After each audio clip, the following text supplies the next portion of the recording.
Esta apresentação que vão ver hoje chama-se Os Segredos da Migração. Eu fiz esta apresentação pela primeira vez em outubro do ano passado, em Castro Marinho, presencialmente, isto na sequência de um convite que me foi feito nessa ocasião pela Reserva Natural, a propósito de uma iniciativa que eles estavam a fazer para comemorar o Dia Mundial das Aves Migratórias. Convidaram-me para fazer uma apresentação e, como o tema eram as migrações, eu preparei uma apresentação sobre o tema que depois repeti 15 dias depois em Santo André, no Observa Natura.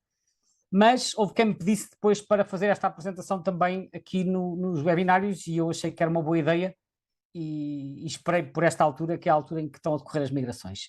Gostava de vos dizer que de todas, das muitas dezenas de apresentações que eu já fiz até hoje, esta foi uma das que eu gostei mais de fazer.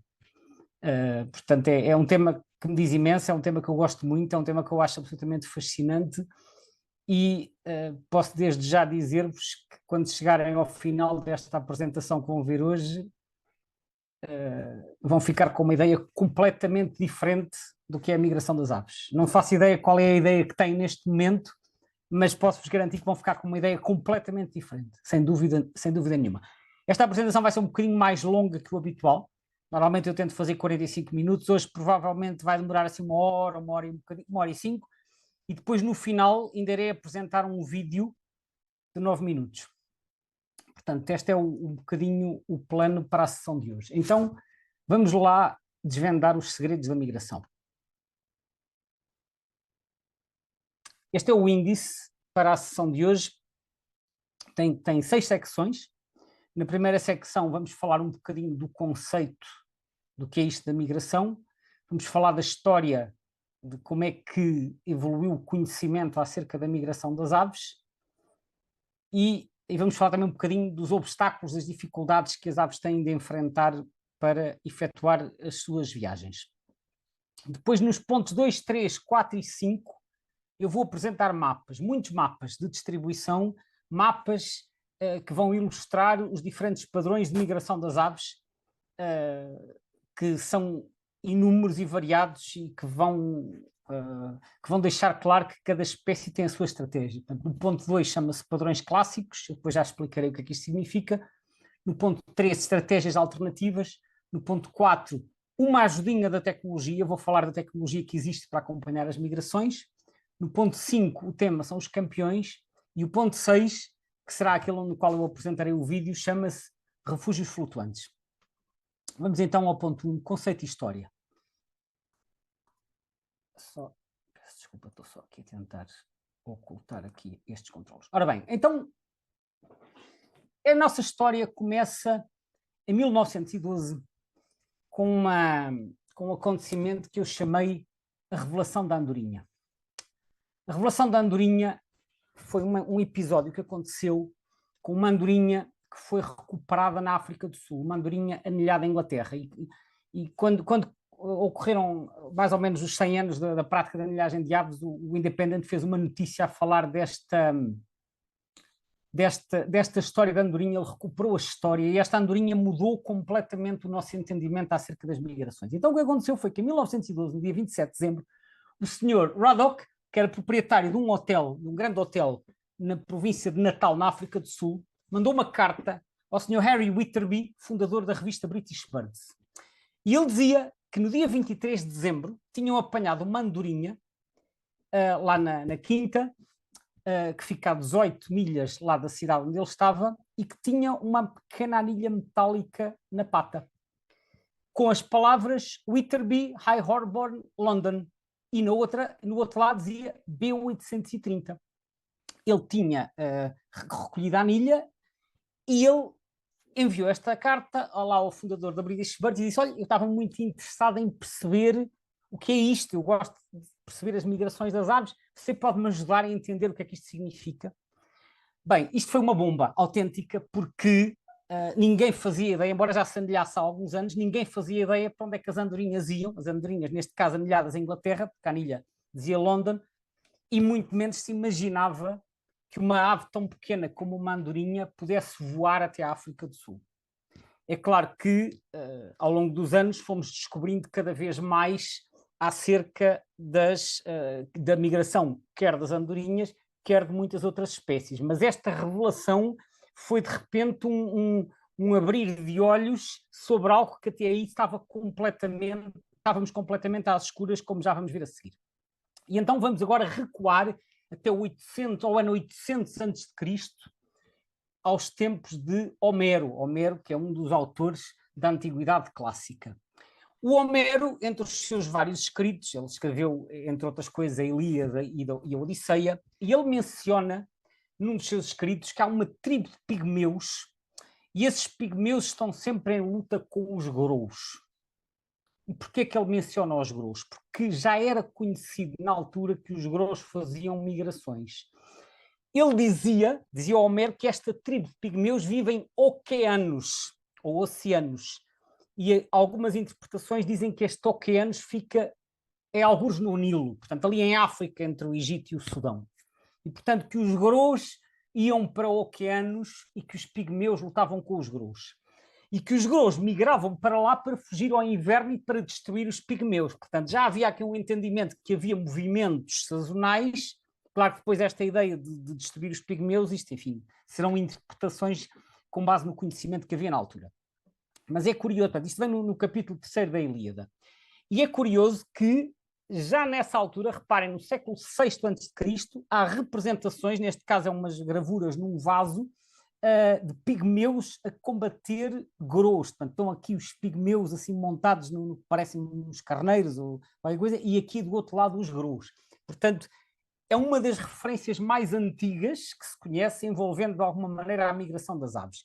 Aqui uma representação, esta já do século XVI, uma representação imaginária da autoria do pintor Adriano Collaert, que representa também a luta entre os pigmeus e os grous, que é descrita por Homero. Depois chegamos ao tempo de Aristóteles, que é uma das figuras de referência da Antiguidade Clássica, não só em termos de filosofia, mas também de naturalismo. Aristóteles escreveu a História Animalium, viveu no século IV a.C., e Aristóteles, que está aqui também a representação, portanto, a História Animalium é um dos tratados mais antigos sobre história natural.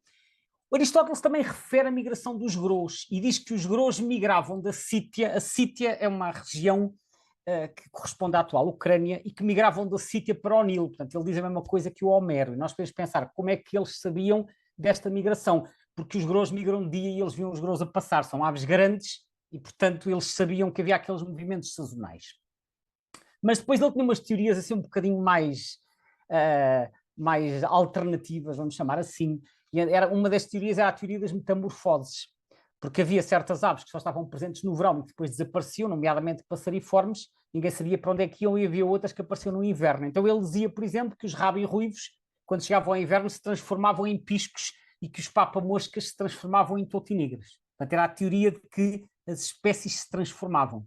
Quanto às andorinhas e às cegonhas, que elas se enfiavam debaixo da terra ou que se enfiavam nos buracos e que hibernavam. Portanto, embora o Aristóteles falasse da migração dos grous, para as outras espécies ele não tinha o mesmo tipo de explicação e tinha esta teoria das metamorfoses e a teoria de se enfiar nos buracos. E então, ao longo de muitos séculos, permaneceu esta questão. Nós sabemos que as andorinhas vêm para cá e estão cá na primavera e no verão, por onde é que elas vão? E, ao longo dos séculos que se seguiram, apareceram as teorias mais variadas e algumas delas, permitam uma expressão, alucinadas, para explicar para onde é que as andorinhas iam.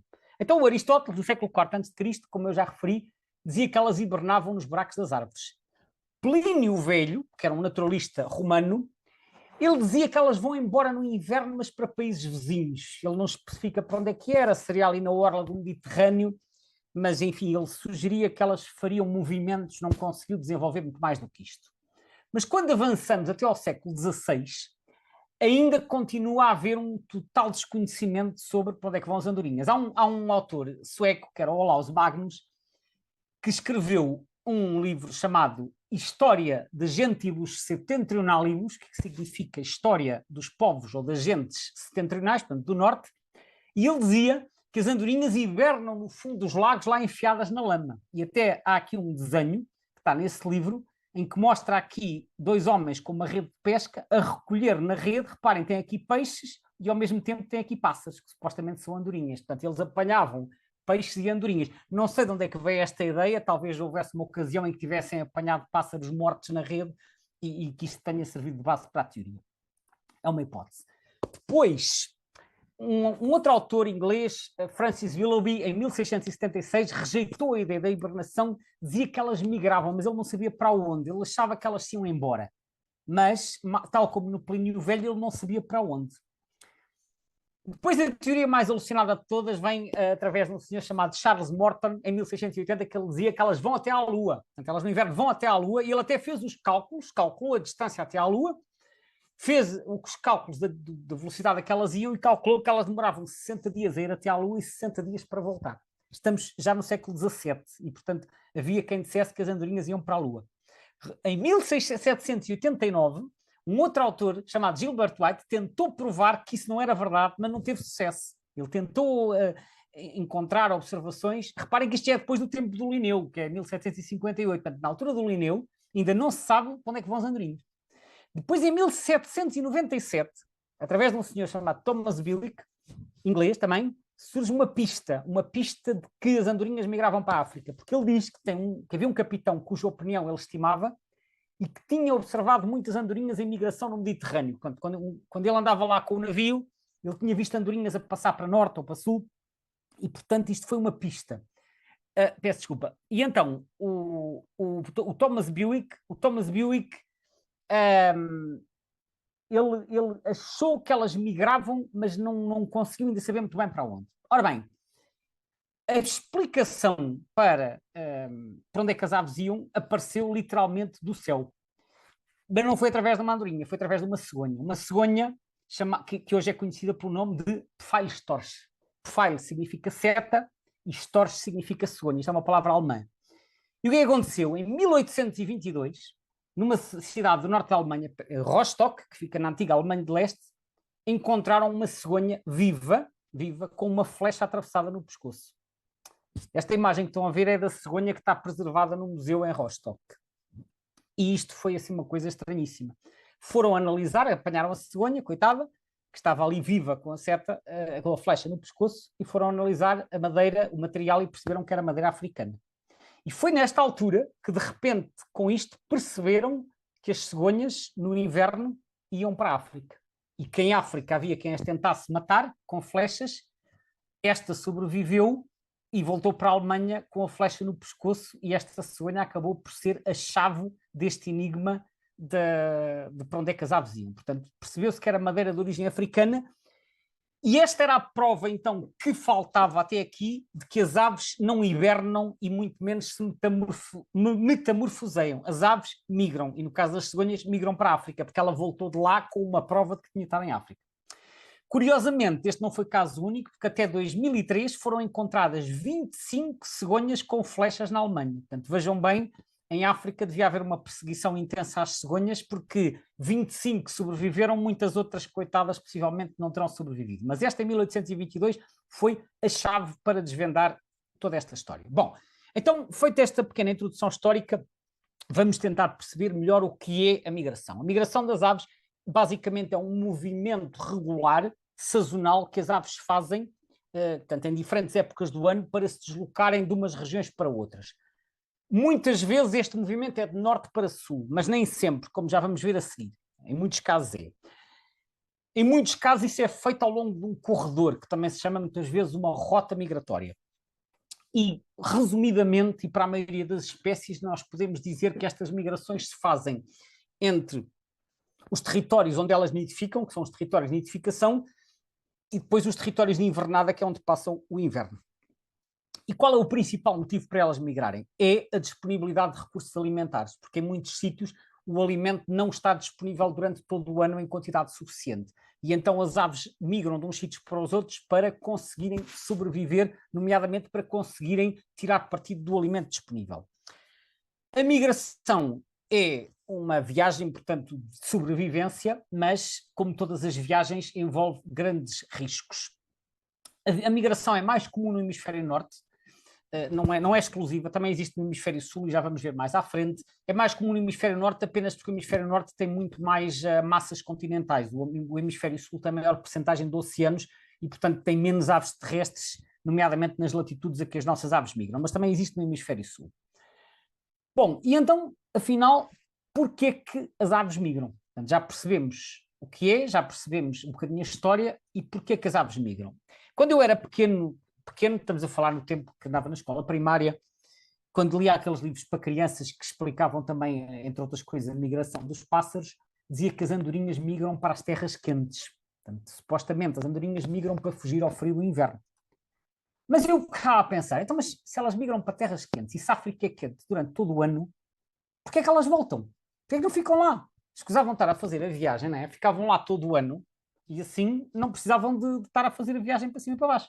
Portanto, elas vão daqui, imaginem neste exemplo, fazem 6.000 quilómetros até Angola, mas porquê é que não ficam em Angola? Em Angola não tem lá um inverno frio como nós temos aqui, podia ficar lá o ano todo. Porquê é que elas voltam?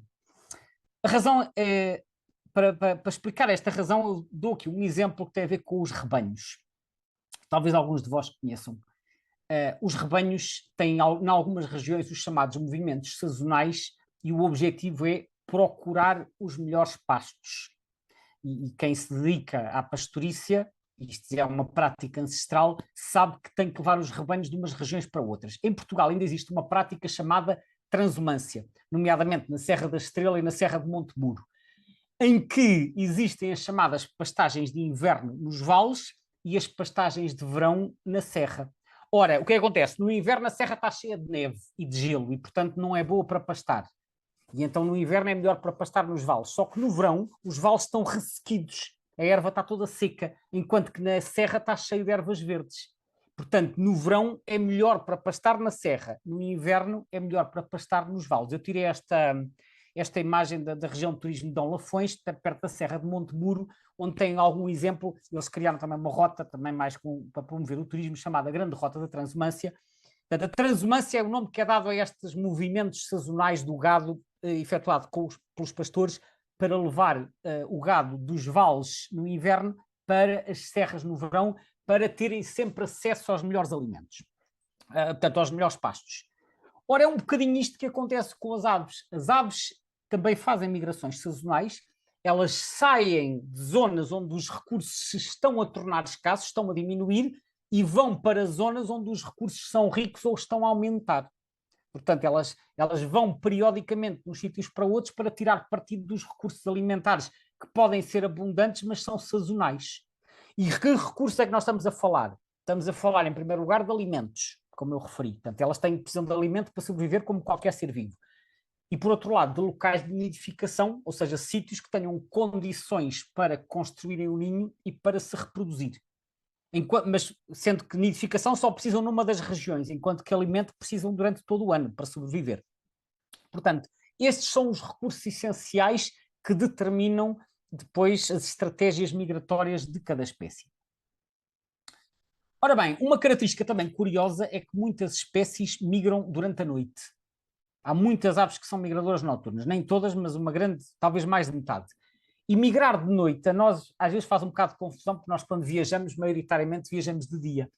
Mas muitas aves migram de noite, e migrar de noite tem várias vantagens. Primeira vantagem, tem menos vento, porque o vento tende a ser mais forte de dia. Portanto, ao haver menos vento, há menos resistência do ar e portanto, é preciso gastar menos energia para fazer a deslocação. Segundo, há menos calor, porque a temperatura está mais baixa. Havendo menos calor, há menos perdas de calor e há menos risco de desidratação. Terceiro, há menos predadores, porque as aves ao migrar de noite são praticamente invisíveis aos predadores, porque os predadores precisam muitas vezes de luz também para ver as suas presas. Ainda tem uma vantagem adicional, é que podem descansar e alimentar-se durante o dia. Portanto, de noite fazem a viagem, durante o dia estão a descansar e vão comendo qualquer coisa. Portanto, é uma estratégia que, vendo bem as coisas, acaba por ter imensas vantagens. Nem todas as aves migram de noite, algumas migram de dia, como as rapinas que precisam das correntes térmicas, ou como as andorinhas que se conseguem alimentar em voo e, portanto, conseguem se alimentar ao mesmo tempo que migram. Ora, a migração, como eu disse, é uma viagem com muitas dificuldades e com muitos riscos. E eu fiz aqui um quadro resumo em que eu classifiquei os riscos em dois grupos, os naturais e os artificiais. Os artificiais são os que são causados pelas atividades humanas, mas há riscos naturais. Entre os riscos naturais temos, desde logo, o mar. Há aves que se enganam na sua rota e vão pelo mar adentro e depois não conseguem chegar à terra firme e às tantas podem, por exaustão, acabam por cair à água e afogam-se. As cordilheiras montanhosas, que implicam um esforço elevado para serem atravessadas. Os desertos, a mesma coisa. Muitas aves que migram para a África tropical têm que atravessar o deserto e, se não tiverem reservas, podem morrer de fome ou de desidratação. O nevoeiro, que é outro fator adverso em termos meteorológicos, que pode causar imensa desorientação. Os predadores, porque também há predadores que se aproveitam da migração das aves, e depois, naturalmente, o mau tempo, as tempestades que podem causar fome ou exaustão.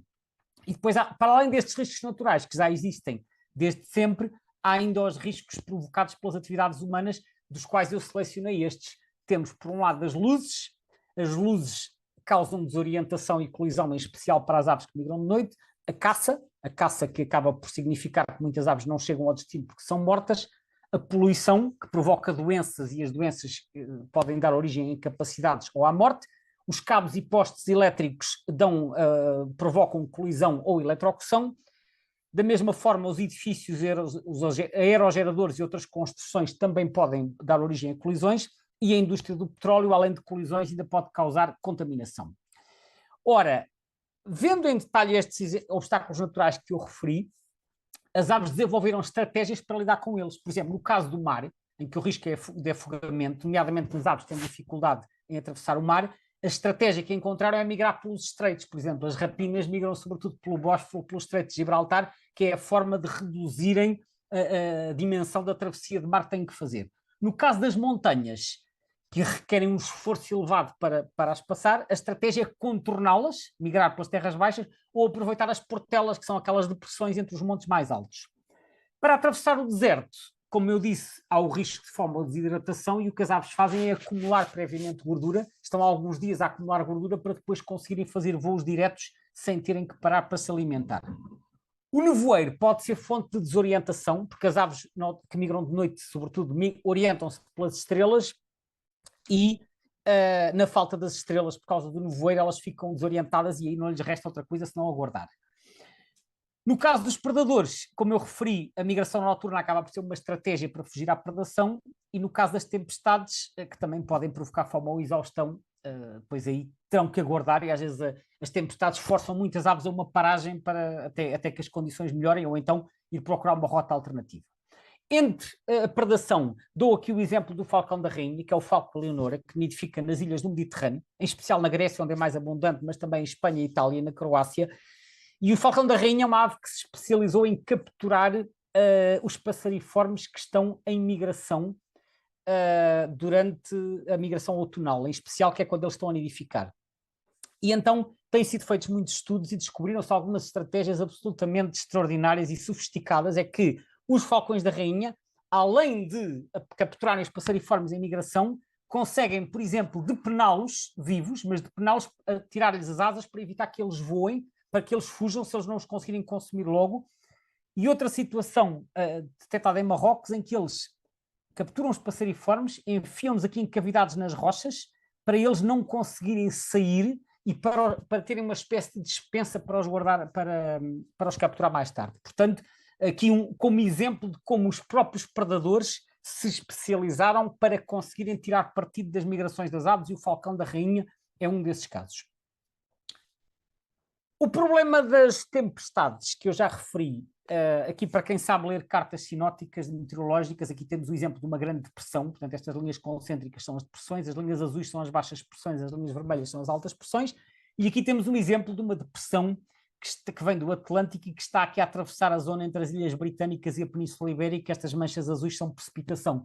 E isto, se for no outono, isto foi em 19 de outubro de 2023, portanto foi o ano passado, o que é que nós vemos? As aves que venham aqui a migrar enfrentam uma tempestade.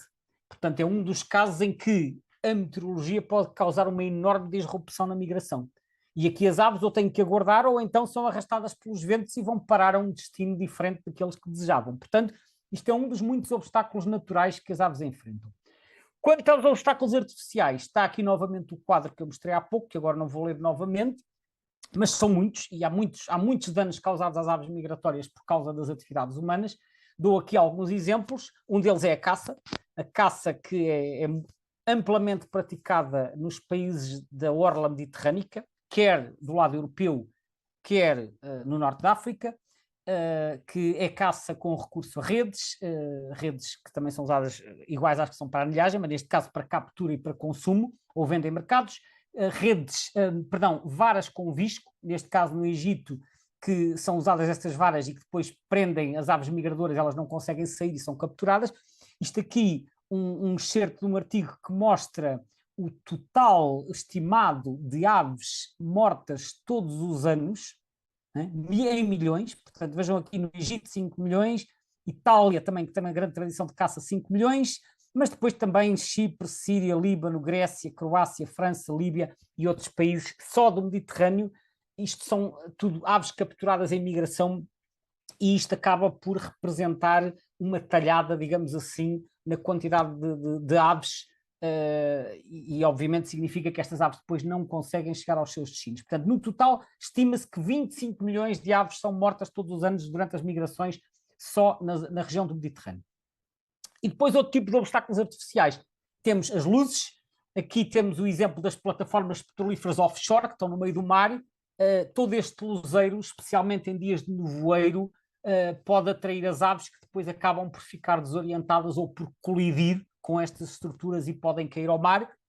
Aqui o caso dos faróis. Os faróis, em noites de nevoeiro, também podem servir podem acabar por contribuir para desorientar. E está aqui uma ilustração de um livro que eu já tive a oportunidade de ler, que é do Henry Seebohm, The Birds of Siberia, mas em que ele descreve também o fenómeno da migração na ilha de Heligoland, que fica no Mar do Norte, e em que numa noite de nevoeiro eram tantas as aves que estavam desorientadas que eram atraídas pela luz do farol e depois colidiam aqui com os vidros e acabavam por morrer. Enfim, isto é uma ilustração, não quer dizer que os bandos fossem desta dimensão, mas isto pretende ilustrar que o nevoeiro, em conjunto com estas luzes artificiais, pode acabar também por ser fatal para muitas aves.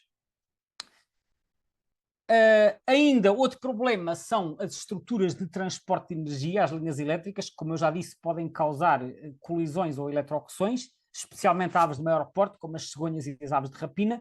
Hoje em dia, muitas linhas elétricas já foram alvo de intervenção, de modo a permitir que as aves possam pousar e fazer ninho sem haver o risco de eletrocução. Portanto, são criados isoladores, etc., para permitir isto, mas mesmo assim os acidentes acontecem, as colisões continuam a acontecer e o problema das colisões só se resolve com o enterramento das linhas. Infelizmente, continua a haver muitos casos de aves que acabam por colidir com estas estruturas e com outras durante as suas migrações.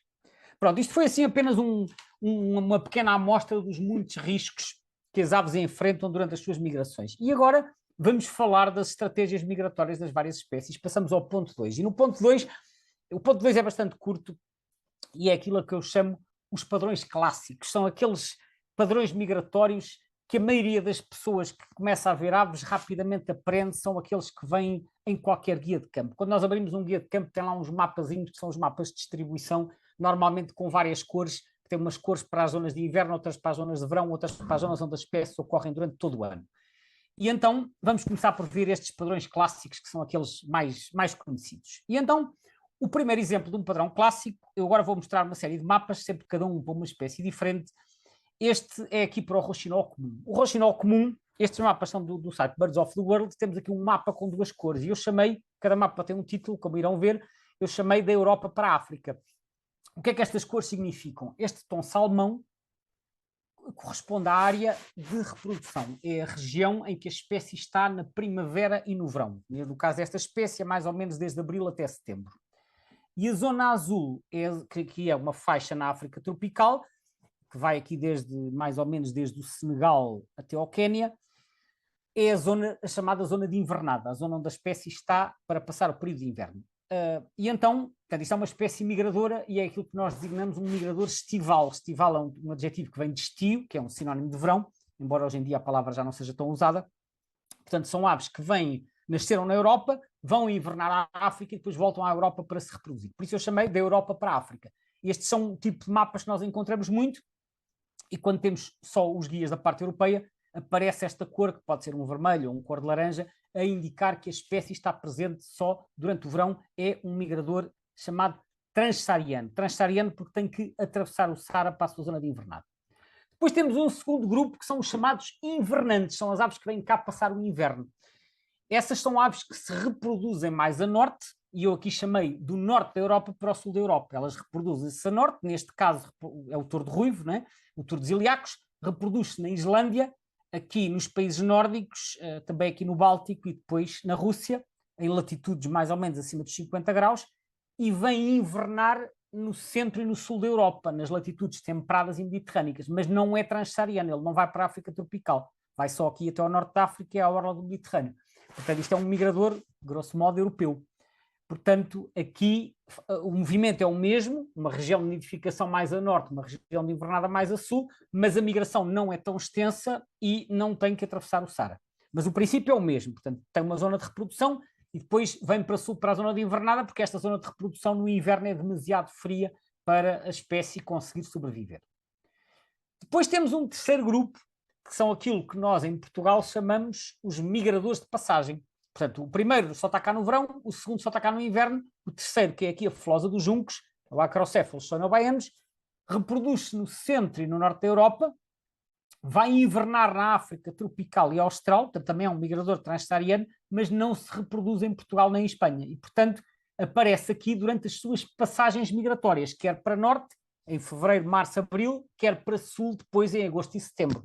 Portanto, é aquilo que nós chamamos um migrador de passagem. Ele aparece nas suas viagens porque ele tem que parar para descansar, para se alimentar, e então não é raro nós em abril ou em setembro encontrarmos Filosas dos Juncos em Portugal. Depois temos um quarto grupo, há muita gente que desconhece este conceito, mas isto aparece também em alguns guias, que são os chamados migradores parciais, em que temos aqui como exemplo a ferreirinha comum, que é a Pernela modularis. Ora, o que é que acontece? Aqui temos um misto, uma situação mista em que há populações mais a norte, como estas da Escandinávia, que são migradoras, mas depois elas também se reproduzem na Europa Central, Alemanha, Países Baixos, França, Inglaterra e até a metade norte da Península Ibérica, e aqui já não precisam de migrar porque conseguem sobreviver durante todo o ano. Portanto, há uma parte da população que migra, normalmente é a população que está mais a norte, e há outra parte da população que é residente, ou sedentária, até no caso de alguns indivíduos. Portanto, dizemos que esta espécie é migradora parcial porque há uma parte da população que é migradora, há uma parte que é residente. E como podem ver, na parte sul da Península Ibérica está azul, significa que a espécie aparece apenas durante o inverno. Portanto, aqui a presença depende um bocadinho das regiões. Em Portugal elas são residentes na metade norte, sobretudo nas terras altas, são invernantes na metade sul. No norte da Europa são estivais. Bom, isto era então o ponto 2, que são os tais padrões clássicos. Portanto, estivais, invernantes, migradores de passagem e depois os migradores parciais, depois ainda há os residentes que eu não estou aqui a incluir porque esses à partida não migram. Mas isto são as estratégias básicas. Agora vamos conhecer umas estratégias um bocadinho mais elaboradas e chegamos aqui ao ponto 3 que eu chamei estratégias alternativas. E estas são estratégias que fogem um bocadinho aos padrões clássicos. E vamos tentar ver como é que determinadas espécies conseguiram encontrar rotas para explorar certos nichos e para sobreviver. E então começamos aqui com este exemplo bastante curioso, que é o picance de dorso ruivo, que é o Lanius colúrio. Muitas pessoas que observam aves em Portugal já foram ao sítio melhor para ver esta ave em Portugal, que é em Montalegre, na Serra do Gerês. Eles nidificam nas terras altas do norte do país. Como podem ver, são estivais na Europa, são estivais, está aqui a cor salmão, invernam em África, mas curiosamente não aqui na Guiné nem no Senegal, invernam na África Oriental e Austral. E quem observa no sul ou no centro do país sabe que não aparecem picantes de dorso ruivo, ao contrário de outras espécies que aparecem em passagem, não aparecem no Algarve, nem no Alentejo, nem em Lisboa, são extremamente raros. Então por onde é que eles vêm? Eles aparecem no Gerês, mas por onde é que eles passam que a gente não os vê passar? Ora, os picantes de dorso ruivo têm uma migração muito curiosa chamada migração em loop. Eles migram para leste, passam aqui pela França, Itália, Grécia, e quando chegam aqui à Grécia ou à Turquia é que viram para sul. E depois é que descem e então vão até a Etiópia, Quénia e depois descem até a África do Sul. Por isso é que eles chegam tão tarde. A nossa região, embora não seja a que está mais a norte, é a mais distante, porque eles têm que dar esta volta toda. Porquê é que eles fazem isto? Eu não faço ideia. A verdade é que talvez a rota original de migração fosse esta e depois eles começaram-se a espalhar para o oeste, mas voltaram sempre à sua região original de nidificação A verdade é que os picanços de dorso ruivo, sabe-se, já se sabe isto há bastante tempo, eles migram para leste e só atravessam o Mediterrâneo aqui mesmo na zona da Grécia e da Turquia. Portanto, é por esse motivo que nós nunca os vemos a passar nem no sul de Portugal, nem no sul de Espanha. Pois outro exemplo, isto é uma migração de média distância, que é a migração altitudinal. O que é isto? Que é o caso da trepadeira dos muros, que é uma ave que nidifica em montanha. São aves que nidificam em zonas de altitude, a 1000, 2000, às vezes 3000 metros, e que não conseguem sobreviver no inverno, porque no inverno aquilo fica tudo cheio de gelo, mas não precisam de migrar para a África, basta-lhes descer para uma altitude mais baixa, só precisam de se deslocar 10, 20, 30, às vezes 50 ou 100 quilómetros, não mais. E, portanto, se vocês olharem para aqui, vocês veem a roxo as principais cordilheiras, como aqui Picos da Europa, Pirineus e Alpes, entre outras. Né? Depois também aqui o Cáucaso. E depois, à volta, tem assim uns anéis azuis, que são as zonas de inverno, ou seja, no inverno elas descem, espalham-se pelas regiões circundantes, mas não vão para muito longe. Elas praticamente não vão aqui para a África, nem vão para o norte da Europa, e aqui na Ásia acontece a mesma coisa. Portanto, elas só se deslocam o suficiente para conseguirem fugir ao gelo. Portanto, é uma migração mais vertical do que propriamente horizontal. É uma estratégia migratória adaptada aos climas montanhosos. Depois agora aqui um caso de uma ave aquática, há vários casos destes, mas eu dei o exemplo da mobelha pequena. A mobelha pequena é uma ave aquática do norte da Europa que aparece às vezes em Portugal durante o inverno. E reparem, a área de distribuição vai aqui desde a Groenlândia e da Islândia, apanha os países nórdicos e uma grande parte da Rússia, em latitudes acima dos 60 graus. A mobelha nidifica em lagos de água doce, na taiga e noutras zonas de latitudes elevadas e no Ártico. Só que esses lagos no inverno ficam todos congelados. Como esta ave mergulha para se alimentar, ela tem que encontrar uma estratégia de sobrevivência, e a estratégia de sobrevivência passa por encontrar sítios onde ela consiga mergulhar, mas que não estejam congelados, porque em lagos congelados ninguém consegue mergulhar. Então o que é que elas fazem? Migram para a costa. E então reparem que as manchinhas azuis, quer no norte, quer no centro da Europa, até aqui no litoral português, quer no Mediterrâneo, quer até do outro lado no Japão, as zonas de invernada são sempre junto à costa. Porquê? Porque os climas continentais são muito mais frios e há muitos lagos que congelam, mas nas zonas costeiras o oceano, nas latitudes temperadas e mediterrânicas, o oceano não gela e, portanto, elas no oceano têm sempre águas livres para conseguirem mergulhar e alimentar-se. Portanto, neste caso, a migração não é tanto em latitude, é uma migração do interior para o litoral. Portanto, podemos ver aqui vários exemplos. Aqui, por exemplo, estas até vêm aqui da Finlândia para, por exemplo, para o Mar Negro, aqui da Sibéria para o Mar do Japão, por aí fora. Agora, aqui uma variante daqueles migradores estivais que nós vimos, que é este inverno em África, é o perna verde fino, que é o Tringa stagnatilis, inverno em África, mas ele não vai nidificar na Europa, vai nidificar na Ásia. Porquê é que vai nidificar na Ásia? Bom, não sei, porque se calhar na Europa já tem concorrência de outras espécies e descobriu que na Ásia tem mais recursos alimentares. E, portanto, tipicamente, ele veio mais ou menos até aqui à Ucrânia, é mais ou menos o limite Bielorrússia, portanto, ele só marginalmente é que entra na Europa, a maioria da população está na Ásia. Mas de vez em quando, sobretudo na migração outonal, há alguns que se perdem. E então, quando se perdem, vêm cá parar. Já aconteceu, quase todos os anos aparecem 1 ou 2 pernas verdes finos, fazem as delícias dos observadores e dos fotógrafos que gostam de ver raridades, porque é uma espécie mais rara.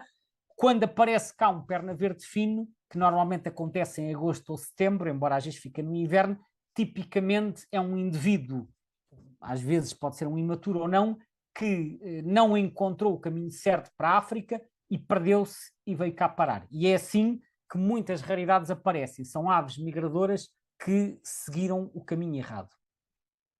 Também temos o contrário. Em vez de migrar para o oeste, migra para leste, que é o caso desta ave, que é uma ave típica da Grécia, da Itália, dos Balcãs, que é a escrevezeira de cabeça preta, Embrisa melanocéfala, que é uma ave migradora.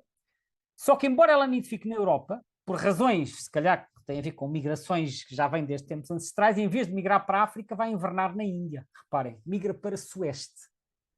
Porquê? Não sei. Porque desenvolveu essa rota migratória e aparentemente resulta. Talvez no passado algumas populações tivessem ido invernar em África e não tivessem sobrevivido, e as que iam para a Índia é que sobreviveram. A verdade é que esta ave, embora seja estival, vem aqui para a Grécia, mas como migra para a Índia, é muito raro aparecer na Península Ibérica. Em Portugal só se conhece um registro, portanto elas normalmente saem para o outro lado.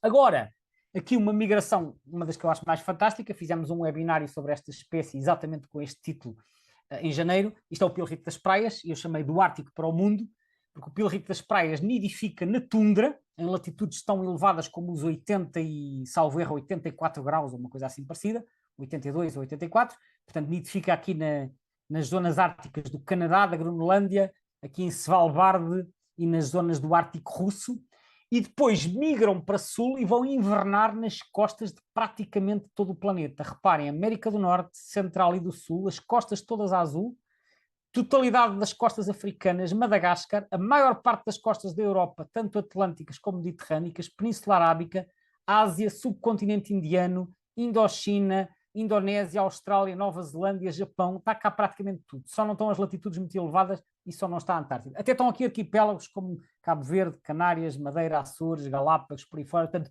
os pilritos das praias espalham-se literalmente por todas as costas do mundo e é absolutamente fantástico como é que uma ave se consegue dispersar desta maneira pelo planeta, e quando chega a abril, maio, é como se tocasse uma campainha e vão todos por aí acima até ao Ártico para nidificar outra vez. Desaparecem e depois em agosto cá estão eles novamente. Portanto, é uma das aves mais cosmopolitas em termos de invernada. Portanto, como podem ver, Argentina, Nova Zelândia, Índia, enfim, são poucos os países com costa que não têm pilritos das praias. Portanto, pus aqui uma data de setinhas para ilustrar isto. Agora, falamos de outra coisa que são os corredores migratórios. Algumas espécies migram por onde calha, mas há outras que têm determinados corredores muito bem definidos e que todos os anos seguem esses corredores. Um dos casos mais conhecidos é o caso dos grous. Os grous, que são aves que aparecem em Portugal no inverno, é o grus-grus. Os grous nidificam no norte da Europa, mais uma vez, portanto aqui Escandinávia, Finlândia, países bálticos e depois uma grande parte da Rússia, e têm várias zonas de invernada. As principais são na Península Ibérica, aqui entre a Etiópia e o Sudão, depois também aqui no Irão, Índia e sul da China. Ora, aqui está aqui uns aspectos interessantes. Reparem o seguinte, aqui é a Grécia, não é? Aqui é a Grécia. Aqui temos a Ucrânia, a tal região que eu falei há pouco, que é a Sítia. E aqui temos o Nilo. Este corredor migratório vem aqui da Ásia, passa pela Grécia e vem até ao Nilo. O tal corredor que era referido por Aristóteles, como os grous migram de dia. Esta rota é uma das poucas rotas de migração que já era conhecida desde a Antiguidade. Portanto, aqui era onde supostamente estavam os tais pigmeus que supostamente lutavam com os grous. Depois temos outras rotas migratórias, que é aquela que eu queria ver mais em detalhe, que é aquela que traz os grous até ao nosso território, à Península Ibérica. E então as rotas dos grous na Europa estão muito bem desenhadas.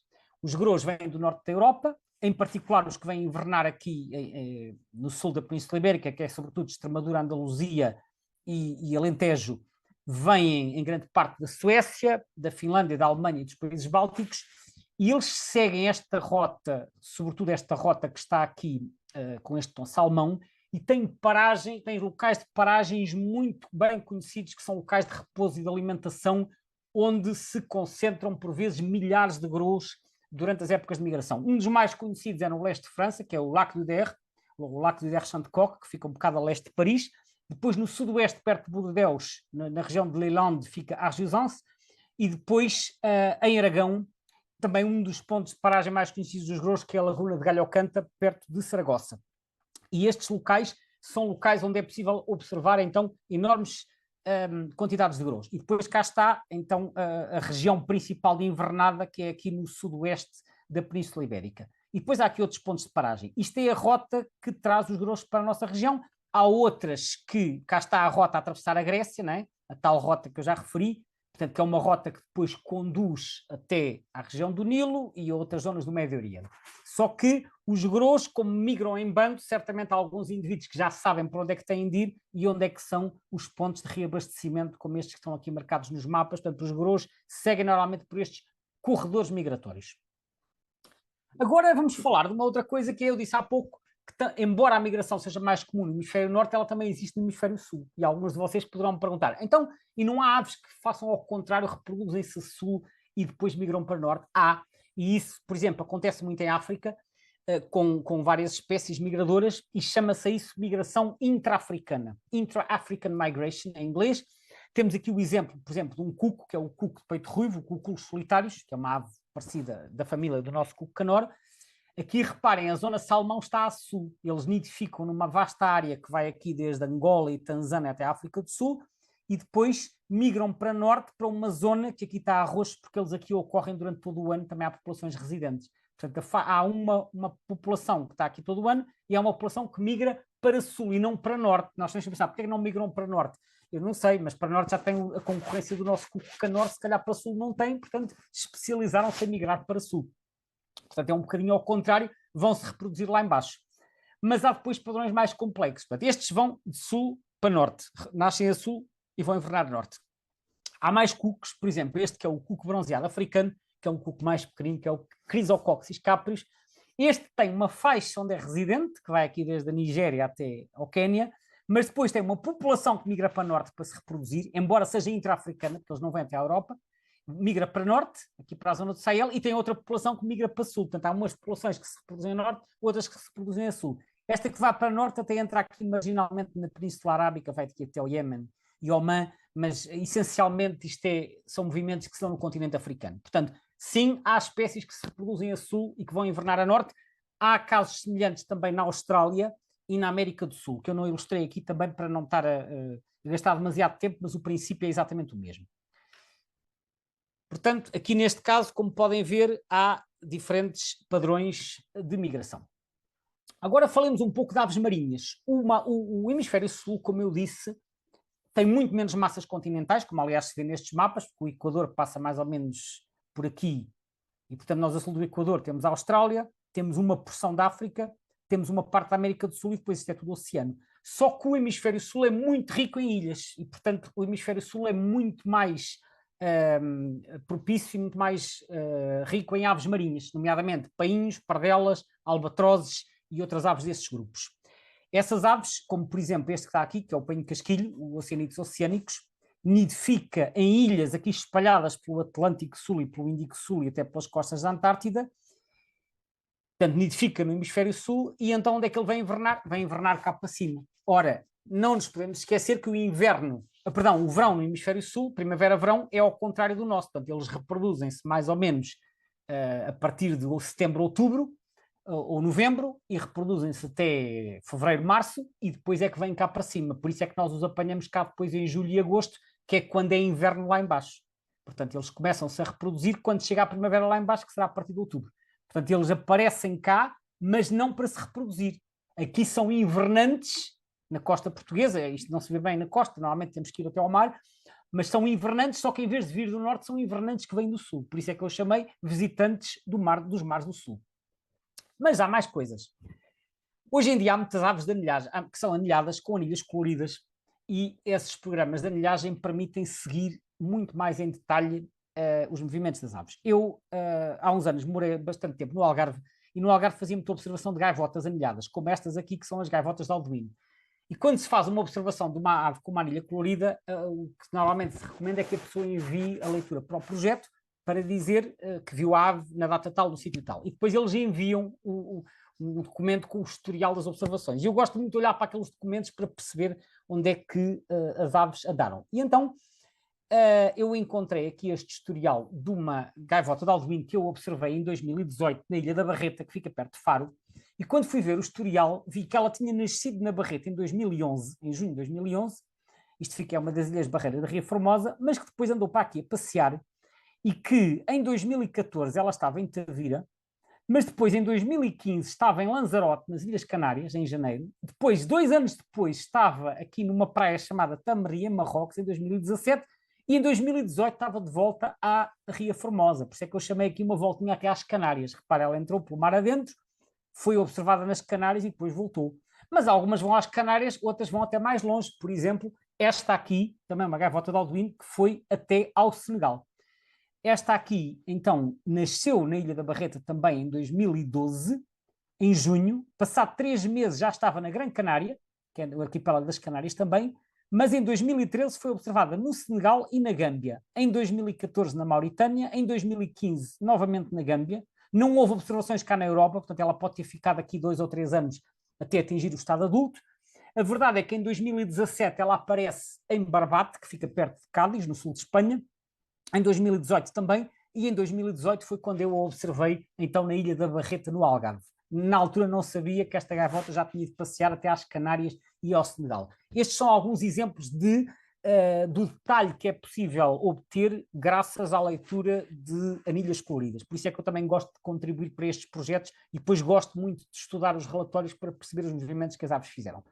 Mas se neste caso o movimento até é bastante previsível, há outros casos em que os movimentos são completamente imprevisíveis. E nada mais imprevisível do que os flamingos. Os flamingos, para mim, são o paradigma da imprevisibilidade dos movimentos migratórios. Os flamingos têm movimentos completamente erráticos, nunca sabemos para onde é que eles vão a seguir, e eu então gosto também de olhar para os movimentos dos flamingos. E houve um que eu observei em Castro Marinho em 2018, e quando fui ver o historial, descobri que ele tinha nascido na Laguna de Fuente Piedra, que é uma das maiores colónias de flamingos da Europa, perto de Málaga, em agosto de 97, e depois, reparem, ele andou aqui a passear, ele nasceu em agosto, em setembro de 97 já estava em Castro Marinho, portanto, pouco tempo, não é nasceu em agosto é quando ele foi anilhado, para ser correto, porque ele já teria nascido 2 meses antes. Em setembro de 97 estava em Castro Marinho, mas depois, no ano seguinte, estava aqui em Ciudad Real, na Laguna de Puerto Munhoz, depois volta até o Elva, em 99, depois andou aqui a passear por Sevilha, foi até Toledo, e depois, a partir de 2002, ele fixa-se novamente aqui na Laguna de Fuente de Piedra. Possivelmente aqui atingiu o estado adulto e começou a reproduzir-se. Né? Portanto, andou aqui a passear enquanto era imaturo e depois fixou-se aqui. Mas em 2018 foi quando eu o vi, apareceu novamente em Castro Marinho. Portanto, se é possível encontrar aqui um padrão, eu acho muito difícil. Isto são movimentos erráticos, mas há alguns ainda mais complexos. Os flamingos são absolutamente fascinantes. Então, este caso, este eu também observei em Castro Marinho. Aliás, eu observei em Isla Cristina, que fica perto do Elva. Este nasceu nas marismas de Odiel, que fica em Elva, em 1998. E aqui ele foi observado em 2001, 2002, 2003, 2008 e 2015. Mas em 2003, ele, entretanto, deslocou-se para a colónia de Fuente de Piedra, a tal perto de Málaga, que foi onde estava em 2006 e 2007. Mas depois, em 2007, ele atravessou para a África, em 2008 voltou a Odiel, em 2009 ele aparece numa colónia na Argélia, porque eles depois vão em bando e eles sabem onde é que estão as colónias, vão de um lado para os outros. Em 2009 ele estava na colónia. Depois, durante 4 anos, ninguém o vê, e em 2013 ele aparece na colónia da Camargue, que é no sul de França, num sítio chamado Étang de Fangassier. Isto fica perto de Arles, mesmo no sul de França, aqui na costa mediterrânica. E confirmou-se a nidificação. Portanto, ele foi-se reproduzir, possivelmente foi-se reproduzir a Argélia, depois foi-se reproduzir a França, e eis que em 2018 ele aparece outra vez aqui em Elva. Portanto, olhem para aqui, temos aqui um triângulo, e isto são os movimentos conhecidos. Porque depois pelo meio há aqui uns hiatos que ninguém ouviu, que nós não sabemos onde é que ele andou. Portanto, os flamingos, e há muitos outros exemplos, os flamingos são realmente aves que até hoje ninguém conseguiu descrever muito bem um padrão migratório para estas aves. Bom, agora outros casos curiosos. Um exemplo que eu gostava de referir é um termo que eu não conheço tradução em português, mas que em inglês se chama overshooting. Temos aqui o exemplo do abelharuco persa. O abelharuco persa, enfim, olhando para este mapa, percebemos facilmente que é uma ave migradora, inverna aqui na África tropical e austral, reproduz-se no norte da África, nomeadamente em Marrocos, Argélia, e depois aqui em vários países também aqui do Médio Oriente e da Ásia. Portanto, o padrão normal será este, só que de vez em quando há alguns que, permitam uma expressão, vão demasiado embalados e não param onde deviam. E como não param onde deviam, continuam por aí acima. E então chegam à Península Ibérica. E então não é raro, normalmente em abril ou maio, no meio de abelharucos comuns, aparecer um destes. Quando aparecem cá, normalmente é na primavera. E é na primavera porque ele, se calhar, separou-se dos outros, foi com os abelharucos comuns, portanto, o Meropsa piastra, que esse sim reproduz-se cá, não percebeu que já tinha passado o sítio para onde devia ir e então vem até à Península Ibérica. Portanto, o termo em inglês para isto é overshooting, porque ele andou demais. Não devia ter ido tão longe. Portanto, há uns que se enganam no caminho. Este foi no caminho certo, mas depois não saiu na paragem que devia, fez então o tal overshooting. Outro caso muito engraçado são o das irrupções. O das irrupções são as aves que subitamente, talvez por haver um excesso populacional ou uma falta de alimento, fazem dispersões, migrações em larga escala fora das rotas habituais. Um dos casos mais conhecidos que vem referido nos livros é este, que é o cortiçol de Pallas, que é o Cirraptes paradoxus. Cirraptes paradoxus nidifica na Ásia Central, principalmente Cazaquistão, Mongólia e norte da China, e no século XIX e início do século XX houve irrupções em larga escala até a Europa. Estas estão mais bem documentadas, foi em 1863, 1888, 89 e 1908. Apareceram na Dinamarca, apareceram na Holanda, apareceram no Reino Unido, apareceram noutros países. Eram tantos que até se reproduziram no Reino Unido, imaginem. Chegou-se a confirmar a reprodução, até creio que se confirmou a reprodução em mais do que um país europeu. Portanto, foram movimentos em larga escala. Nas últimas décadas não tem havido, e pensa-se que não tem havido porque, entretanto, a população diminuiu e, portanto, havendo menos, a probabilidade de haver estes movimentos em larga escala também é menor. Há outras espécies vindas às vezes da Sibéria que também são dadas a irrupções, como o caso dos cruzabicos, que acontece com alguma frequência, as tagarelas europeias, bobicila-garrulos, que nem sempre chegam cá, mas que às vezes chegam até a França, ou o ano passado acho que chegaram ao norte de Espanha. Portanto, são movimentos em larga escala, normalmente motivados por escassez de recursos alimentares.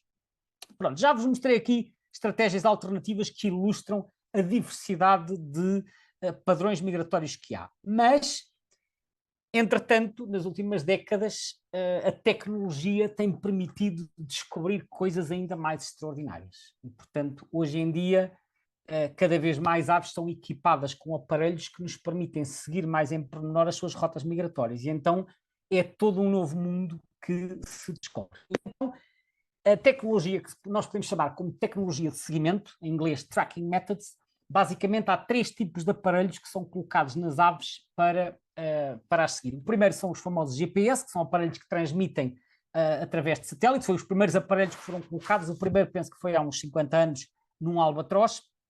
Ao princípio só eram colocados em aves grandes, porque eram aparelhos pesados, mas a tecnologia tem vindo a ser melhorada e estes aparelhos tornam-se cada vez mais pequenos e podem ser colocados em aves menores. Então há 3 tipos de tecnologias. Há os GPS que usam vários satélites para transmitir a posição e que dão um enorme grau de detalhe. Depois há os chamados Doppler PTT. PTT é uma abreviatura que significa Platform Transmitter Terminals, que usa uma rede de satélites chamada Argus e que permite emitir sinais Doppler e com algum grau de precisão de saber onde é que a ave está. É usado, por exemplo, em cucos, enquanto que o GPS é usado em aves marinhas e em rapinas. E depois, para aves muito pequenas, como é o caso dos andorinhões, podem ser usados geolocalizadores, que são aparelhos muito, muito pequenos, que chegam a pesar 1/3 de grama, portanto 0,3 gramas, são muito pequeninos, são aparelhos que não emitem, só recebem, portanto recebem informações sobre a luz solar, têm uma bateria, têm um relógio e vão registando aquilo. Nós, para conseguir obter esses dados, temos que recapturar a ave. Eu tenho participado em alguns estudos sobre andorinhões e isso permite, de facto, saber muito sobre as rotas migratórias das espécies. Ora, graças à tecnologia de seguimento, nós agora conseguimos mapear as rotas com muito mais detalhe. E, por exemplo, já falei que as aves planadoras evitam atravessar o mar, as planadoras incluem as rapinas e as cegonhas, e aqui temos o exemplo da cegonha preta. Já há muitas cegonhas pretas seguidas na Europa, em que elas são marcadas em vários países. Vemos que as da Europa Ocidental atravessam no Estreito de Gibraltar e depois vão até aqui à África Ocidental. As que estão a leste atravessam principalmente pelo Bósforo e depois aqui pelo Israel, né, Golfo de Áqaba, ou pelo Suez, e vão invernar na África Oriental. É curioso que parece haver aqui uma linha divisória, mais ou menos na República Checa, em que as que estão para cada linha vêm pelo Estreito de Gibraltar, as que estão para lá da linha vão pelo Bósforo. E o Carlos Pacheco uma vez até me contou que havia um caso de um ninho que estava mesmo na linha divisória e que as 2 ou 3 crias do ninho foram marcadas e uma delas veio por Gibraltar, outra veio pelo Bósforo. É quase como se as aves soubessem que daquela longitude para lá tem que ir por um lado e daquela longitude para cá tem que ir por outro. Portanto, está aqui o Estreito de Gibraltar, está aqui o Bósforo. Agora, voltando ao falcão da rainha. O falcão da rainha, que eu falei há pouco, é uma ave de rapina que nidifica aqui nas ilhas do Mediterrâneo, principalmente, portanto, aqui Baleares, Sardenha, Córcega, Ilhas Gregas e também na costa de Marrocos, e que inverna praticamente a totalidade da população, inverna em Madagascar, nesta ilha que fica ao largo de Moçambique. Ora, um enigma que persistiu até há muito pouco tempo é por onde é que os falcões da rainha vão para Madagascar. Esta era a rota, qual é que será a rota de migração? E então há um naturalista alemão chamado Erwin Stresemann, que em 1954 apresenta uma teoria, e essa teoria perdurou até há 10 anos atrás, portanto, é cerca de 2010, 2015, e a teoria dele é fácil, eles migram para leste, depois vão aqui pelo canal de Suez, descem o Mar Vermelho, dão a volta ao Corno da África, então Madagascar. Portanto, é um bocado como fazem os navios. E até houve um senhor chamado Walter, que em 1979 publicou um mapa da suposta rota. Eles também identificam nas Canárias. Portanto, a rota começa aqui nas Canárias, vai para aqui fora, imaginem isto como se fosse um grande cargueiro, né? Portanto, vai para aqui fora, dá a volta ao Corno da África, De onde é que veio esta ideia? Eu acho que havia observações isoladas de bichos aqui no Egito e no Corno da África e, portanto, criou-se a ideia e até mais ou menos 2010 a ideia que havia é os falcões da rainha migram todos assim até Madagascar. Só que não. Nada disto acontece. Desde que estes falcões começaram a ser equipados com GPS, percebeu-se que a rota é completamente diferente. Por exemplo, um estudo feito com falcões da rainha anilhados na Sardenha, vários indivíduos foram marcados, percebeu que eles entram pela África adentro, vão aqui neste caso será a Líbia, depois de Chade, República Centro-Africana, descem até à Tanzânia, Moçambique, e quando chegam a Moçambique atravessam o canal de Moçambique para Madagascar. Esta linha pontilhada que aqui está é a tal linha do Walter, que ele dizia que era a rota deles. Isto é a rota real dos falcões anilhados na Sardenha. Mas estudos feitos noutros sítios, portanto isto eram os italianos, estudos feitos em Espanha, concretamente nas Ilhas Canárias, onde também há uma colónia, demonstraram exatamente a mesma coisa. Vão à direita, descem por aqui até ao Sahel, depois atravessam. Estas bolinhas aqui são pontos de paragem, depois vão atravessando para leste, descem, chegam até Moçambique, quando chegam ao canal de Moçambique atravessam. Reparem, completamente diferente da tal linha descrita pelo Walter. Isto só foi descoberto graças ao seguimento por GPS. Ninguém fazia ideia que os falcões atravessam através do deserto e ainda por cima se descobriu que eles conseguem migrar durante a noite. Que foi outra inovação, que não se sabia que os falcões migravam de noite. Portanto, um exemplo em que a tecnologia revolucionou completamente isto. Outro caso engraçado, a águia cobreira. A águia cobreira nidifica na Europa, como podem ver, é uma ave estival, está aqui, salmão, inverna aqui no Sahel, e entre os outros países, entre os vários países em que nidifica, nós podemos ver que, obviamente, as da Península Ibérica migram para o Estreito de Gibraltar, é um facto conhecido, estas daqui vão pelo Bósforo, então e as de Itália? Né? Estas de Itália, que vão invernar, por exemplo, aqui ao Mali, por onde é que elas vão? Nós podíamos imaginar, descem aqui até à Sicília e tal, atravessam, mas não, isto é uma ave muito pesada, ela não consegue atravessar isto. Então, houve um projeto em Itália que marcou uma águia cobreira e descobriu uma coisa muito engraçada. Il lungo viaggio dell'Aquila dei Serpenti, portanto, a longa viagem da águia cobreira. Chamaram-lhe Egídio e ele foi marcado em 2013 e então a ave descobriu o caminho, vai por aqui acima, sul de França e atravessa no estreito e depois, ano após ano, isto é sempre uma ave, ano após ano faz este caminho para cima e para baixo. Vocês podem perguntar, mas como é que ela sabe o caminho? As águias cobreiras às vezes migram em pequenos grupos familiares e, portanto, possivelmente ela terá ido atrás de outras e é assim que vão aprendendo o caminho. Né?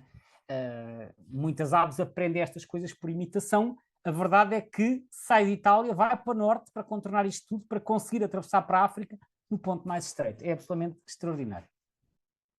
E então, relativamente à travessia, por exemplo, de Itália para a África, nem todas as rapinas fazem isto. Este mapa é engraçado porque isto mostra 3 exemplos diferentes. Mostra o caso da águia pesqueira que está azul. A águia pesqueira consegue fazer voo batido e, portanto, consegue atravessar o mar diretamente, fazendo o voo mais alto. O milhafo preto, que é uma ave planadora, mas não é tão pesado como a cobreira, desce até à Calábria. Depois da Calábria, dá o salto até à Sicília. Da Sicília, dá o salto aqui para a Tunísia. Portanto, faz aqui hops, né? Portanto, faz pequenos voos através do mar, usando a terra como ponto de apoio. E depois a cobreira, que é a mais pesada, não consegue atravessar isto, volta para cima e então sim atravessa no Estreito de Gibraltar. Portanto, a cobreira usa a rota mais longa, é que está a vermelho. Portanto, a azul a pesqueira, a verde o milhafo preto e a vermelho a cobreira. Agora vamos falar de uma ave que ninguém viu e que nós só sabemos que esteve cá, mais uma vez, graças à tecnologia. Vou falar do falcão sacre, que é o falco querrugo. O falco querrugo é uma ave que nidifica no leste da Europa, é um falcão bastante raro, nidifica na Hungria e também foi alvo de programas de conservação e de seguimento. E em 2008, no Fórum Aves, um observador do Algarve, que é o Nelson Fonseca, que aparece aqui com o username Arade, publicou um post bombástico, foi em 2009, aliás, a dizer falco querruga caminho de Portugal. E então ele dizia que, graças ao programa de seguimento, os falcões andavam lá sempre na Hungria, mas houve um que veio disparado por aí abaixo, já tinha atravessado França, já estava no norte de Espanha, e ele dizia, ao que parece, vamos tê-lo em Portugal dentro de alguns dias. E, de facto, pôs logo os observadores todos em polvorosa, toda a gente a tentar ver se conseguia ver o falcão. E os mapas que depois foram publicados no site vieram a revelar que o falcão tinha vindo até à Serra da Estrela, e à zona do Sabugal, dormiu na Serra da Estrela, passou lá uma noite, mas depois voltou para a Espanha. Em Espanha ele chegou a ser visto, em Portugal ninguém o viu. Nós só sabemos que ele cá esteve graças à tecnologia de seguimento. É o único registro de falcão sacre em Portugal, até hoje, ninguém o viu. Sabe-se que depois ele saiu, atravessou para a África, foi até à Mauritânia e depois acabou por não sobreviver lá. Mais aves que ninguém viu são os quebra-ossos. Os quebra-ossos, que têm sido alvo de um programa de reintrodução no sul de Espanha, nomeadamente na Serra de Cazorla, que fica aqui em baixo, que estão estas ovais. Há muitos juvenis que têm sido libertados e, graças à tecnologia de seguimento, sabe-se que muitos deles vêm até Portugal. Este exemplo de cima, ele foi até à beira litoral, aqui à zona de Leiria, e depois subiu e foi até, mais ou menos aqui, um bocado Castelo Branco, Guarda, depois foi até ao norte de Espanha. Este outro andou aqui a passear pelo Algarve e por quase todo o Alentejo, ninguém o viu, porque muitas vezes essas aves voam muito alto, mas sabe-se que eles andaram por cá graças à tecnologia de seguimento. Depois, um caso de uma viagem completa, o vespeiro europeu. O vespeiro europeu é uma ave migradora que nidifica no norte da Europa e inverna em África e também tem sido alvo de programas de marcação. Neste caso, estamos a falar de uma ave marcada na Finlândia e que, após sair da Finlândia, ela ia a migrar aqui em direção à África e subitamente em Malta o transmissor deixou de emitir, portanto o transmissor estava sempre no mesmo sítio. O responsável do projeto viu que a ave não saiu de Malta, pediu para alguém ir à procura e a ave foi encontrada morta, abatida a tiro. O líder do projeto, que é este Sr. Nourani, ficou muito surpreendido, desagradavelmente, não sabia muito acerca de Malta, muito menos que andavam a abater aves de rapina, e até lamentou que num Estado europeu isto continuasse a acontecer, e que as outras aves que eles tinham marcado, que tinham chegado à África, esta não tinha conseguido, mas reparem que a tecnologia de seguimento é muito útil para conseguir também detectar estas situações e perceber porque é que as aves não chegam ao destino. Portanto, aqui, embora o desfecho seja triste, vemos aqui o aparelho no dorso da ave, isto é importante para perceber o que é que acontece às aves marcadas. Um outro exemplo também, que foi alvo de notícias em Portugal, com milhares reais marcados na Alemanha, 5 milhares reais foram encontrados mortos em Castro Verde com suspeitas de envenenamento, um deles trazia um aparelho de GPS e foi assim que foi possível localizar, porque nestas situações o responsável do projeto fornece as coordenadas a quem puder lá ir recuperar o aparelho para se perceber o que é que aconteceu. Portanto, a tecnologia de seguimento, além de permitir estudar os movimentos, permite estudar o que é que acontece às aves, nomeadamente estas situações. Temos outro caso muito curioso, que é o do maçarico galego. O maçarico galego é uma ave, embora apareça por cá e alguns invernem cá, é sobretudo uma ave migradora de longa distância que nidifica na Islândia e noutros países do norte e que inverna nas costas africanas. Ora, os maçaricos galegos passam cá em grandes números em migração, especialmente na primavera, que é uma coisa curiosa, porque a maioria das aves aparece mais no outono, os maçaricos galegos aparecem mais na primavera. Nunca se percebia muito bem porquê. Desde que eles são marcados, já se sabe. Eles, quando vão para cima, que é o mapa da direita, fazem aqui uma paragem para abastecimento ou em Portugal ou na Irlanda. E depois é que vão até à Islândia. Para baixo, fazem um voo direto desde a Islândia até aqui às costas do Senegal ou da Guiné, sem paragens. Porquê que isto acontece não se sabe, porque normalmente as aves até têm mais pressa de migrar quando vão para cima para chegarem aos territórios de reprodução.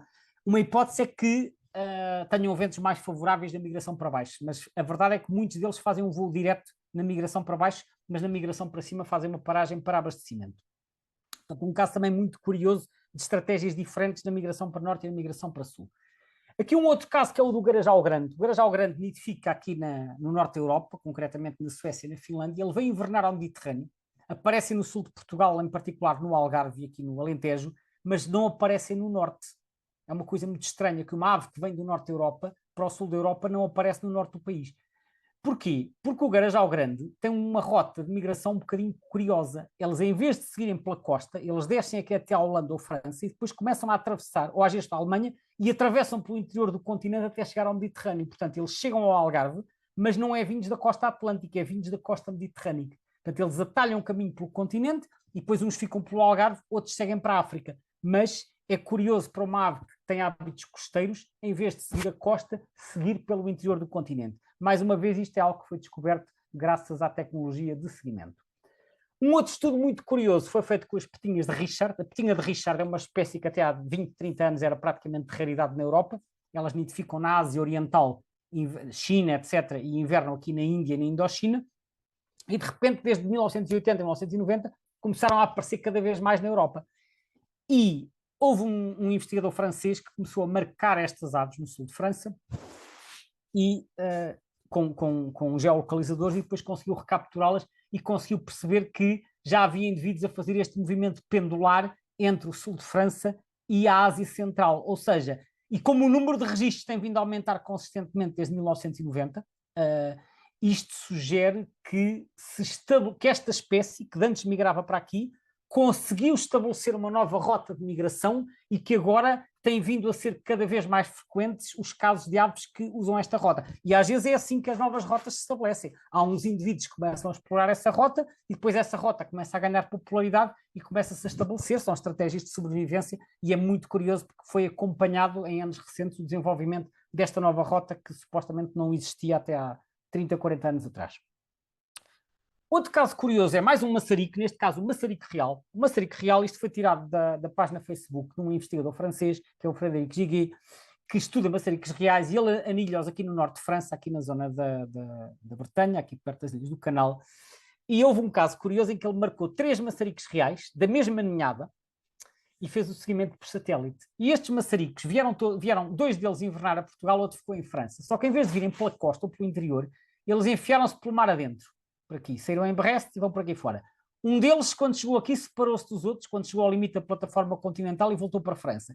Os outros foram sempre pelo meio do mar, fizeram aqui um arco muito grande ao largo da Península Ibérica e, de repente, quando chega aqui à latitude de Lisboa, como se soubessem que já estão no destino, viraram para dentro e foram invernar aqui na região de Lisboa. Portanto, um deles voltou para a França, os outros 2 vieram pelo mar, sem quaisquer outros pontos de referência, e chegaram cá. E eram 3 juvenis, atenção, acho que eram 3 juvenis da mesma ninhada.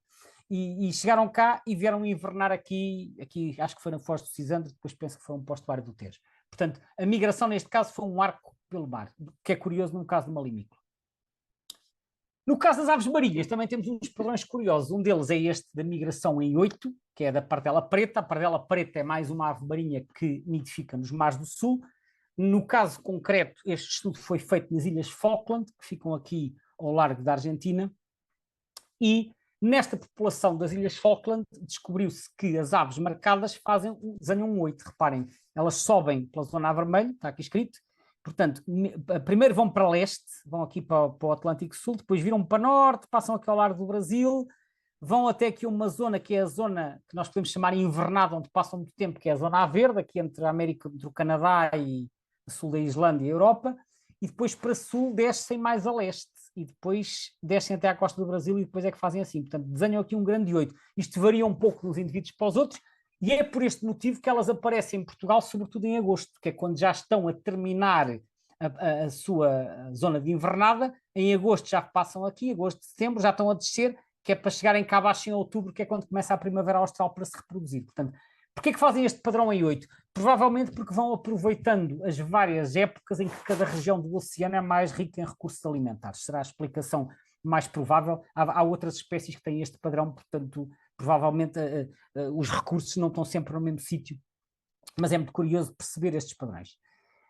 E depois um caso que eu também acho absolutamente extraordinário, que é o caso do albatroz errante. O albatroz errante, que é o Diomedia exulans, que foi uma das primeiras espécies a ser marcadas, também faz umas viagens, umas migrações muito curiosas e, neste caso, estamos a falar de um estudo que foi feito das Ilhas Crozet. As Ilhas Crozet pertencem à França, eu acho que é um território ultramarino de França, que fica aqui um bocado, isto é a África do Sul, isto é Madagascar, e os albatrozes, como têm uma época de reprodução muito prolongada, eles só se reproduzem de 2 em 2 anos.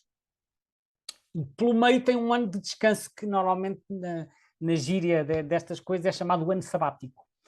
E então o ano sabático é o ano em que eles estão a descansar para depois se reproduzir no ano seguinte. E então a tecnologia de seguimento permitiu descobrir que alguns albatrozes, não todos, mas alguns, durante o ano sabático, fazem uma viagem circumpolar, ou seja, dão a volta à Antártida. E no caso desta ave, durante um ano, ele deu 2 voltas à Antártida. Então, as Ilhas Crozet ficam aqui, onde está esta seta, e está explicado na legenda, no primeiro ano, ele foi a volta a vermelho, está aqui marcado 1 a vermelho, e sempre na direção da seta. Ele foi sempre neste sentido dos ponteiros do relógio, possivelmente porque os ventos nestas latitudes são ventos do oeste. Então, ele sai das Ilhas Crozet, vai por aqui fora, dá esta volta, passa a sul da Austrália, da Nova Zelândia, continua por aqui fora, passa a sul da Argentina, continua, dá aqui umas voltas, chegou às Ilhas Crozet novamente e depois começa a segunda volta, agora a linha amarela, vai por aqui, passa bastante tempo aqui nas zonas da Nova Zelândia, depois continua, está sempre a seta a indicar o sentido do movimento, vai sempre dando umas voltas e depois fechou a segunda volta. Portanto, num ano, este albatroz deu, como eu disse,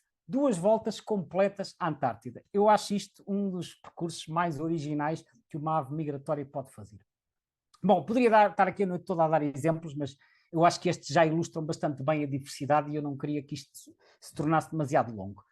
Vamos falar dos 2 últimos pontos. O ponto 5 é um ponto bastante curto, mas que eu acho que vale a pena mencionar, que é aquilo que eu chamei campeões. Vamos falar dos campeões das migrações. Já vimos diferentes estratégias, já vimos o que é que a tecnologia nos serve, agora vamos falar daquelas aves que fazem as migrações mais extraordinárias.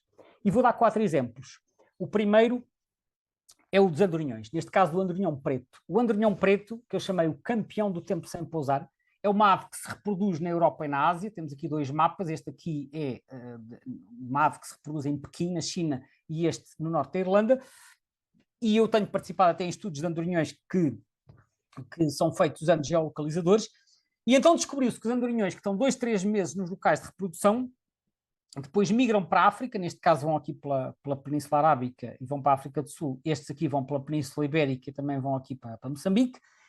E descobriu-se que os andorinhões, depois de saírem dos locais de reprodução em agosto, estão 9, 10 meses no ar sem pousar. E só voltam a pousar quando regressam aos locais de reprodução. Portanto, eles vão até a África e podem estar o tempo todo em África sem nunca vir à Terra. Isto é absolutamente fantástico, porque conseguem estar 24 horas por dia no ar durante 9 a 10 meses.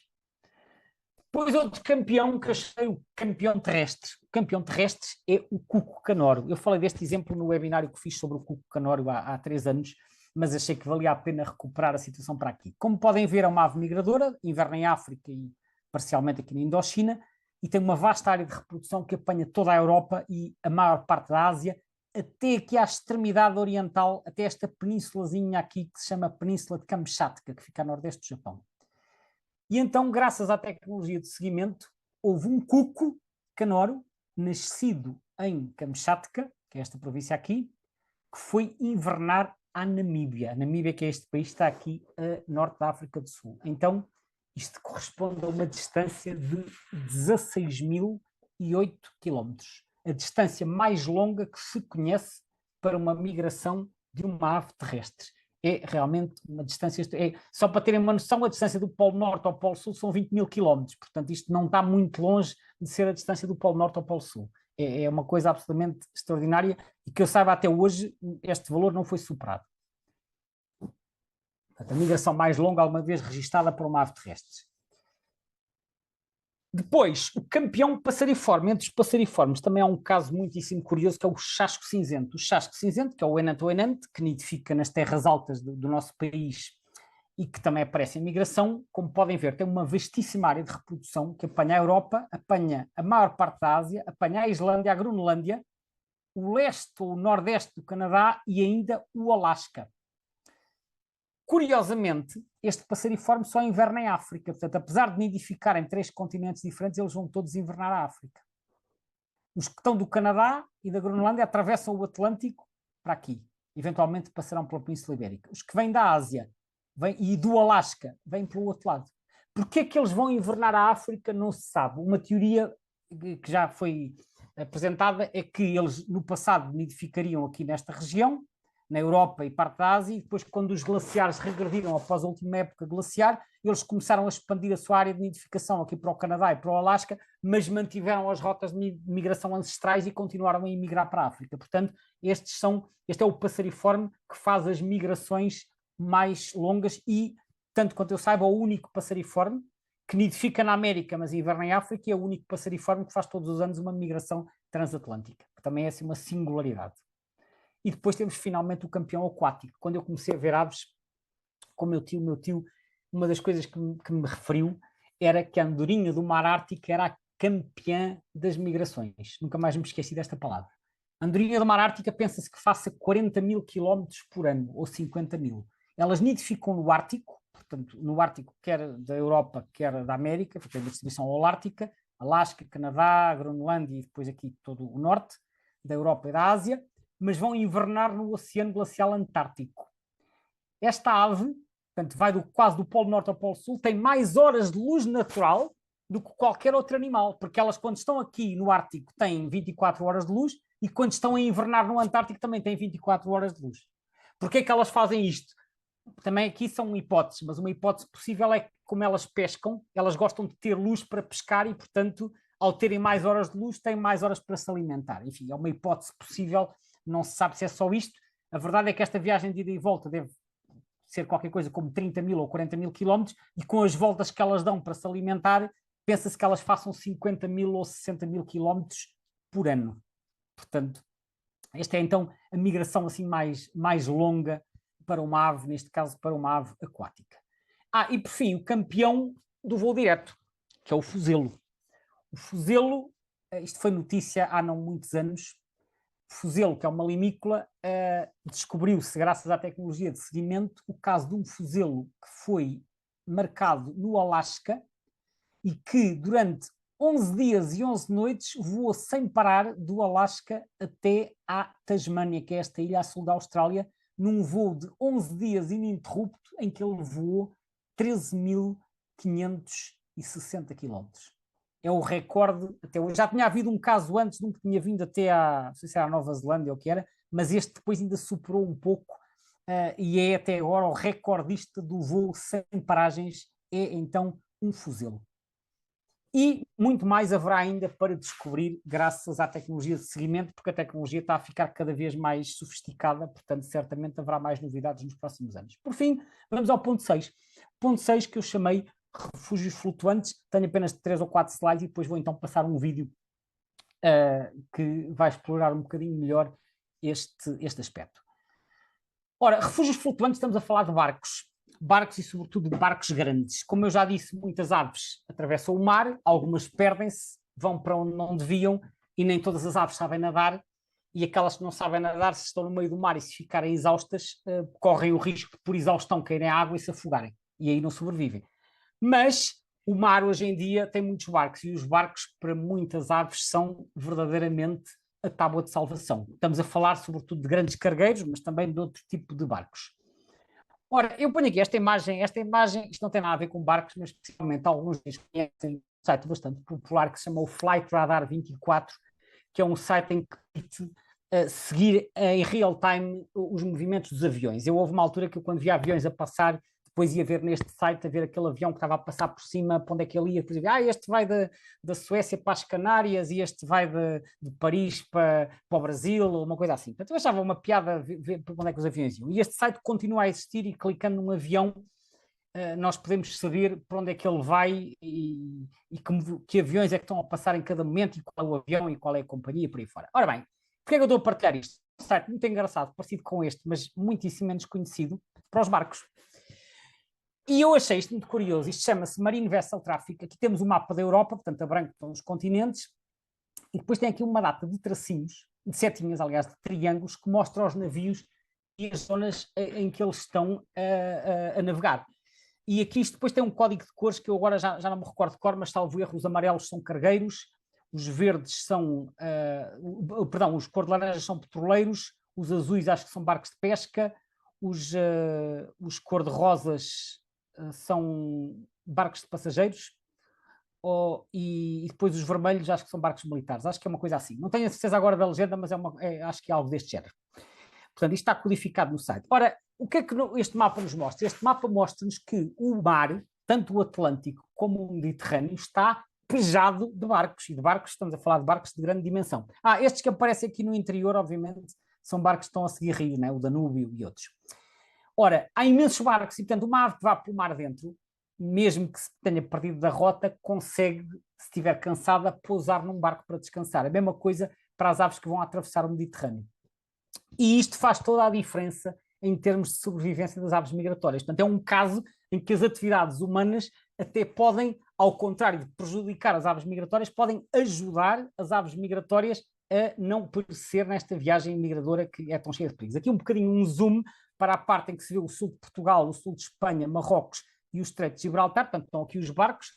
Como eu disse, estes amarelos e laranjas são os cargueiros e os petroleiros. E depois tem aqui os barcos de pesca, acho que são os azuis que andam ao pé da costa, os roxos acho que são os de recreio e os verdes os de passageiros, penso que era isso. E portanto, como podem ver, há imensos barcos e há aqui toda uma corrente de barcos, estes cargueiros e petroleiros são depois os que vão para o canal de Suez e por aí fora. Portanto, há aqui uma corrente, há aqui um corredor de passagem de barcos. Ora, efetivamente, e há muitos registros destes, as aves migradoras acabam por usar os barcos como ponto de paragem e descanso. E vemos aqui 3 exemplos: um bufo real pousado num barco, uma rola brava e aqui 2 rabi-ruivos. Ora, relativamente a isto, há um vídeo muito engraçado que se chama assim, que é o Bird Migration on Merchant Ships, que está no YouTube. E este vídeo foi feito por um engenheiro naval grego que trabalha, portanto, trabalha em barcos, mas ele acha piada às aves e foi ao longo dos anos em que ele andava a navegar, eu penso, o vídeo não diz, mas eu penso que isto foi captado tudo no Mediterrâneo Oriental na primavera, numa altura de migração. Eu digo isto pelas espécies que aparecem, pela plumagem que elas têm, e ele fez uma série de registros e partilhou este vídeo no YouTube. O vídeo é, para mim, qualquer coisa de extraordinário e ilustra bem quer a utilidade dos navios como ponto de apoio para as aves migradoras, quer a diversidade de espécies migradoras que podem aparecer a migrar e a pousar em navios. E é com a partilha deste vídeo que eu vou concluir esta sessão.